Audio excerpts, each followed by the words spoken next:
Mon parcours de vie a commencé par une formation d'ingénieur en agriculture. J'ai élevé pendant 15 ans des abeilles dans le Lot-et-Garonne. Et pendant ces 15 années, j'ai eu un gros problème de santé, un problème pulmonaire. Et j'ai consommé par gourmandise du pollen frais qui sortait de mes ruches. Et je me suis aperçu que ça m'apportait un bien-être très important. Et ma pathologie a disparu spontanément. Je ne peux pas dire que c'est le pollen qui l'a fait disparaître, mais je peux dire que c'est le pollen qui m'a redonné la forme. Donc cette société s'appelle Pôle Énergie, elle existe toujours.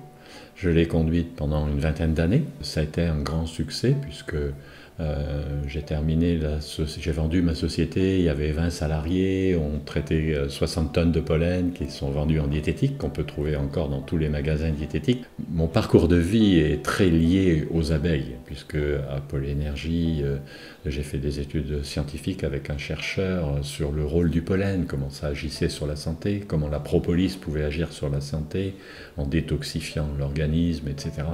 Donc c'était très intéressant. Et donc j'étais contaminé en fait par le virus de la science, de la recherche scientifique. Et en 2013, j'étais à un congrès à Piemondia, c'était un congrès à Kiev. Et j'étais là et j'ai rencontré un apiculteur qui vendait des cabanes. Et c'était des cabanes dans lesquelles étaient intégrées 4 ruches. Et les gens venaient dans la cabane, s'allongeaient sur un petit matelas et se soignaient de l'asthme et des migraines, mais principalement de l'asthme et des allergies. Il m'a dit et maintenant les médecins nous envoient leurs patients, les pneumologues, les allergologues, et si ça ne marche pas, là ils donnent des médicaments. Donc j'ai trouvé que c'était une démarche qui était intéressante. Pour lui, c'était une preuve de l'efficacité.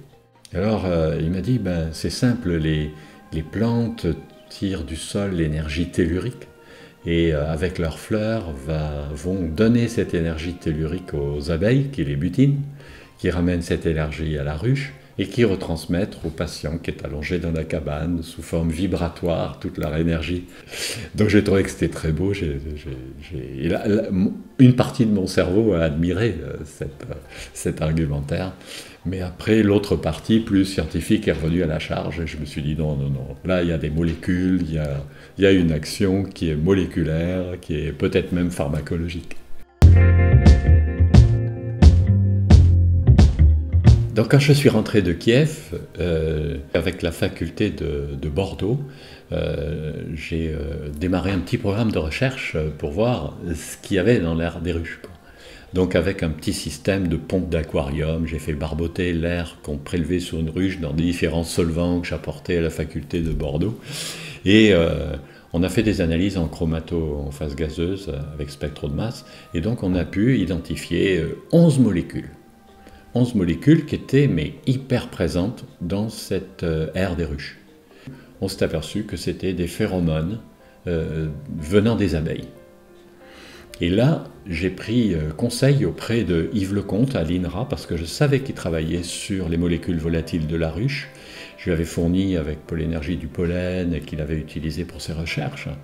Et il m'a donné sur une petite clé USB 20 ans de publications sur les molécules volatiles de la ruche parce que lui étudiait les interactions entre le varroa, le parasite de la ruche, et les larves des abeilles. J'ai découvert que les abeilles étaient influencées par les molécules émises par les larves d'abeilles, qui sont des phéromones, et elles modifient leur comportement vis-à-vis de ces larves grâce à ces phéromones.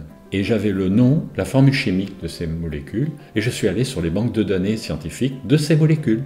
Et en fait, je suis tombé sur des bijoux d'une publication qui vient de Turquie, des chercheurs qui ont pris du méthylpalmitate, qui est une des phéromones émises par les larves d'abeilles, et ils ont pris du méthylpalmitate, ils en ont inoculé des souris chez qui ils avaient provoqué une réaction allergique, de l'asthme induit en quelque sorte, et le méthylpalmitate est aussi efficace que des stéroïdes ou la cortisone. Le méthylpalmitate est une des phéromones les plus étudiées parce qu'elle n'est pas spécifique de l'abeille. On la trouve dans certaines plantes et aussi les animaux primitifs en fabriquent, leurs ganglions en fabriquent. Ce méthylpalmitate est une molécule qui a des terminaisons méthyl CH3. Et c'est très intéressant parce que ça induit un mécanisme chez l'abeille qui est un mécanisme épigénétique. Ça modifie l'expression des gènes de l'inflammation. Mais en fait, les gènes ont tout un système d'expression de ces gènes et qui peut être modifié, et que la vie modifie. Ce qu'il y a d'intéressant, c'est que dans l'épigénétique qui est très étudiée maintenant, c'est une des sciences qui évolue le plus vite, et on s'aperçoit que les conséquences sont monumentales. Ces traumatismes peuvent se répercuter sur plusieurs générations. L'épigénétique, c'est tout ce qui est l'expression des gènes, et la modification de l'expression des gènes par ce qui peut arriver après. Le méthylpalmitate a des terminaisons méthyle qui vont se fixer sur l'ARN messager. On a le gène avec son codage qui est fixe, qui lui ne change pas. Et après, il y a des facteurs de lecture, enfin, qui vont lire ces gènes et qui vont les faire s'exprimer, c'est-à-dire faire fabriquer les molécules normalement, quoi, hein. Et les radicaux méthyl vont se fixer sur une des 4 protéines de la génétique et les empêcher d'être actifs. Et à ce moment-là, eh bien, le facteur de lecture, l'ARN messager, va plus pouvoir lire. Et donc le gène ne peut plus s'exprimer. Et si la méthylation est supprimée, eh bien, le gène va s'exprimer. Donc c'est très intéressant. Et l'abeille ne fonctionne que comme ça, que par un phénomène d'épigénétique. C'est-à-dire tout le comportement de l'abeille est uniquement induit par les phéromones qui sont émises par les larves par rapport aux larves, le comportement par rapport aux larves. Le méthylpalmitate, on le voit déjà sur les souris, hein, mais sur l'homme ça doit se passer exactement de la même manière, va empêcher la surexpression des gènes de l'inflammation pour les personnes asthmatiques, puisque une personne qui n'est pas asthmatique va avoir une inflammation pulmonaire momentanée si elle capte un microbe ou un virus. Voilà, c'est le premier mécanisme de l'immunité, hein, l'inflammation. Mais quand il y a trop d'inflammation, il y a une surexpression des gènes de l'inflammation, c'est-à-dire que la génétique est surexprimée. Et donc le méthylpalmitate, c'est l'hypothèse forte que je pose à l'heure actuelle, va inhiber cette surexpression. Et donc, par exemple, l'interleukine 5, qui est une cytokine pro-inflammatoire qu'on peut mesurer chez toutes les personnes qui ont des allergies, eh bien cette cytokine va baisser. Mais là, on a une action avec l'air des ruches, on est direct sur les mécanismes de la surinflammation. Alors l'avantage, c'est qu'il n'y a pas d'effet secondaire, sauf une légère euphorisation, d'ailleurs très agréable quand on respire. Et les gens ont souvent envie de dormir à ce moment-là, et ils respirent allongés dans un fauteuil en s'endormant. Les gènes qui provoquent cette surinflammation ne sont pas identiques chez toutes les personnes. Une étude intéressante a été faite par le Dr János Comendi, qui est en Hongrie, qui a traité 50 enfants avec l'air des ruches, en faisant respirer l'air des ruches avec un masque. Sur ces 50 enfants, 40% ont été mis en rémission totale dès la première année, 47% ont eu des améliorations notables ou très notables, 9% il n'y a pas eu de changement. Et il y a un enfant, ça représente 4% sur les statistiques, qui a déclenché une crise au moment où il respirait l'air des ruches, qui a été jugulé par un bronchodilatateur. Mais c'est un enfant qui déclenche des crises psychologiquement. Dès qu'il a peur de quelque chose, il déclenche une crise. Donc il a été retiré du protocole, ce qui est tout à fait normal. Et il faut faire une 12 à 15 séances d'une demi-heure pendant la belle saison, entre le mois d'avril et le mois de septembre.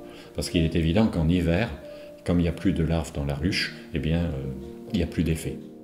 J'ai décidé de créer un petit centre de respiration de l'air des ruches à côté de mon établissement, le Miel et l'eau. Et donc là, maintenant, j'ai des personnes qui viennent, qui en tirent profit, qui reviennent, ou souvent, comme cet été, des gens qui étaient venus il y a 2 ans, ça avait très bien marché, leur asthme avait complètement disparu.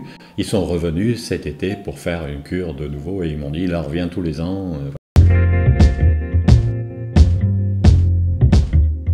Plusieurs nuits pendant plusieurs hivers, des départs à l'hôpital et des arrivées avec l'enfant dans mes bras. Et le bout de ses doigts était en train de bleuir et bon, c'était très dur comme situation. Oui. Depuis, les inflammations de Neil ont énormément diminué, puisque l'hiver dernier, je n'y suis allé qu'une seule fois à l'hôpital. Donc ça arrivait 3-4 fois par hiver. Ouais. Oui, ça arrivait surtout quand il y a de l'humidité, du brouillard, ou bien au printemps avec les sorties de pollen. Ouais.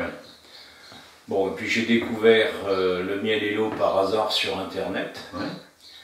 Je vous ai téléphoné. Oui, je me rappelle. Et puis je suis venu pour essayer, et l'été dernier on a fait 12 séances. Oui. Et l'hiver dernier, on n'a eu qu'une seule fois, vers le début du printemps, à aller à l'hôpital, avec réduction des inflammations que j'estime environ à 50%. Oui. Voilà. Le niveau des inflammations a encore baissé. Et quand Neil a des difficultés pour respirer, bon, il me prévient, mais ça ne se fait plus dans la panique. Je suis plus serein, si vous voulez, parce que cette année c'est le deuxième printemps et deuxième été où on a forcé sur la dose de, comment dirais-je, à la respiration des essaims et de l'air des ruches, oui. Oui, l'air des ruches. Ça ne les fait pas du tout souffrir, puisqu'on pompe l'air avec ce système sur 4 ruches à la fois, donc on ne prélève que l'air que normalement elles auraient rejeté à l'extérieur. Donc ça ne nuit pas du tout aux abeilles. Et mon but, c'était de travailler avec l'abeille, mais pas de travailler en quelque sorte sur le dos de l'abeille. Donc j'ai fait un travail de recherche, j'ai essayé de mesurer. J'ai réussi à mesurer le volume respiratoire d'une ruche quand il fait plus de 15 degrés dehors.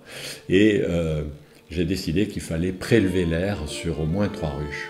Donc là, j'ai conçu un appareil moi-même qui prélève l'air sur 4 ruches à la fois. Donc comme ça, on n'utilise que l'air que normalement elles auraient rejeté dehors. Donc on peut prélever cet air tout au long de la journée sans aucune différence de température à l'intérieur de la ruche. Et c'est très important parce que l'atmosphère dans une ruche est très conditionnée. C'est une humidité de 80%, c'est une température de 35 degrés.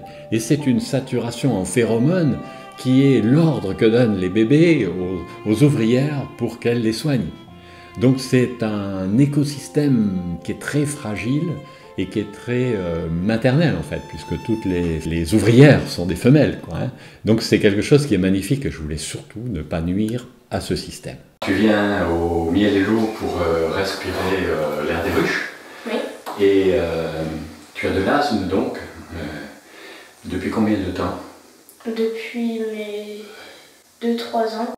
Comment se passaient les crises d'asthme avant que tu connaisses l'air des ruches? Elles étaient très fortes et très rapides. Je sais pas trop comment l'expliquer, mais quand j'avais une crise d'asthme, oui, j'arrivais pas à respirer, mais c'était vraiment très fort. Alors que là, maintenant que je vais aux ruches, elles sont beaucoup moins fortes. Et qu'est-ce que tu ressens au niveau du poumon quand tu respires l'air des ruches? Le volume du poumon?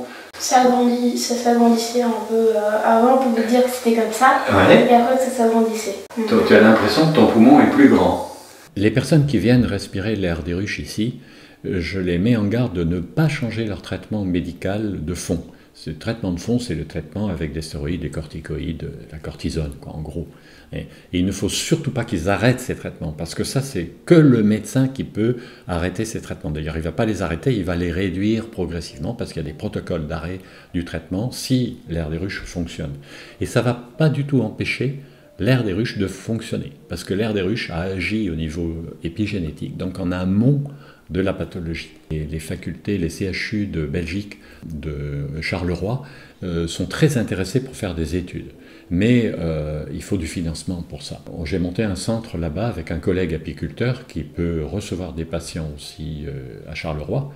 Et donc on a décidé de commencer une étude observationnelle. Mais après, pour faire une étude en double aveugle contre placebo, c'est la seule chose qui peut convaincre des pneumologues en France d'envoyer des personnes en priorité sur l'air des ruches et de traiter que si l'air des ruches ne va pas, ou de les traiter en même temps et puis de diminuer le traitement après. Donc il faut ces publications. Et là, je recherche vraiment des sponsors ou des personnes qui peuvent aider à ce financement. Le développement de cette technique Il n'est pas question de faire des grands centres géants avec des milliers de ruches, non, ça ne marcherait pas. Donc il faut des petites unités avec 15 à 20 ruches autour d'un pavillon et que 4 ruches par 4 ruches on pompe l'air pour pouvoir respirer. Et ces pavillons peuvent être gérés soit par des apiculteurs, mais plus probablement par des naturopathes. Mais ces naturopathes devront se conformer à des protocoles. Il est évident qu'il faut travailler avec le milieu médical, et le milieu médical travaille qu'avec des protocoles qui sécurisent l'action de la chose.